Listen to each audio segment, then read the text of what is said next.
அன்றைக்கு ஏதேன் தோட்டத்திலே தேவன் சொன்னதான காரியம் என்ன? இந்த பழத்தை நீ சாப்பிடும் நாளிலே சாகவே சாவா என்று தேவனாகிய கர்த்தர் அவர்களிடத்திலே சொல்லி இருந்தார்.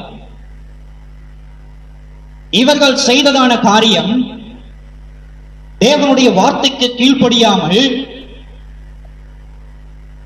தன்னுடைய உலகத்தின் வாழ்க்கை மேம்பட வேண்டும் என்று, தன்னுடைய உலகத்தின் வாழ்க்கை நிறைவடைய வேண்டும் என்று, தன்னுடைய வாழ்க்கையின் அடுத்த நிலைக்கு அடுத்த பரிமாணத்திற்கு நான் போக வேண்டும் என்று மனிதன் என்ன பண்றான்? தேவனுக்கு பிரியமில்லாமல் சுயமாய் முடிவெடுக்கிறான். கிறிஸ்துவுக்குள் அருமையான தேவனுடைய ஜனமே, அன்றைக்கு தேவன் சொன்னதான வார்த்தையை கேளாமல்